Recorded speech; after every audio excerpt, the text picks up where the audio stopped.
welcome, Cheryl Cole. You were in Denmark for the very first time 4 weeks ago on a very short visit, and now you're here just for the day. But what have you had time to see of Denmark? I know that you do extremely good chocolate here. That's right. That's for certain. Yeah. And I think it's going to be a really great crowd at the show. In Tivoli, yeah. I get the feeling. Probably a lot of our viewers, they don't really know who you are. Right. But in the UK, you are extremely famous. Can you feel the difference? I mean, when you're here in Denmark compared to the UK? I get to move around a lot more freely, you know. It's really refreshing, actually. Yeah. After so long of doing it, it's really nice. You are a very popular person on the front pages in the UK.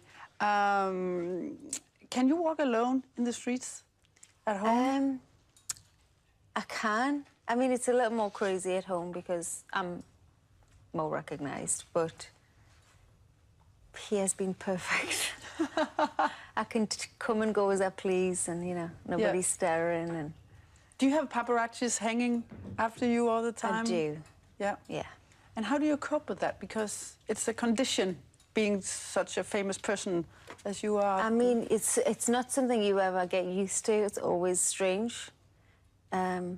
But you just learn how to accept it. It's part of what I do, so. Annoying as it is, I just get on with it. Yeah, but there must be days where you just maybe have the thought, what a huge price I'm paying. Of course, a lot of times. Actually, at home, I've had an injunction where they can't camp outside where I live and they can't follow my vehicle anymore, so that's given me a lot more freedom, actually. Yeah. But before then, yes, there was days like that.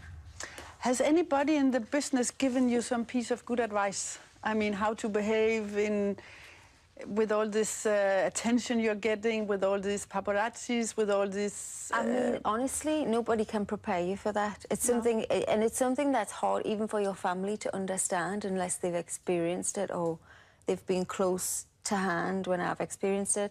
It's something people just don't understand, so you just learn.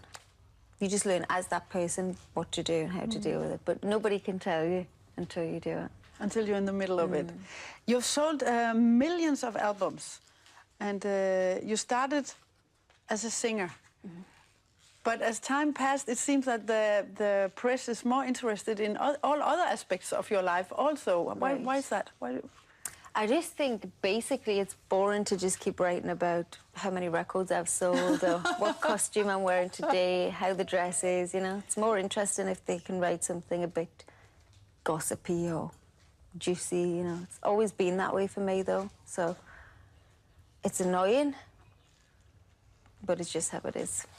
Are you getting used to seeing your face on the front page week after week after week? Well, I've been in the industry now for 10 years, so it's kind of become relatively normal. I don't read anything. I don't buy Never? Never. I don't buy the tabloids. The most I read is on Twitter. So you don't know how many lies they tell about you? What's the point? I would just be filling up my head with negative lies that I know are not true, so there really is no point in reading them. Just let them get on with it. You're publishing a book soon where your side of all the stories will evolve and where you give your point of view. What can people expect? Exactly that. I mean, it's been a lot of years, like I say, 10 years I've been in the industry, but a lot of years of just rubbish. I mean, people just making things up out of thin air. I was offered to do a book about 2 years ago and it didn't feel like the right time, so now it just feels like the right time for me to say my side of the story and just put it to bed. And will people have to fear what? I mean, how honest will you be? Will you tell about everything in your life, or? I'm honest, definitely. If people think they should be afraid, then they probably should be, or else they have no reason to think they might be, you know. But I'm not out to badmouth anybody. I'm not out to cause anybody problems. I'm just saying things from my perspective. And your album just released. What can we expect from that? This is my third solo record.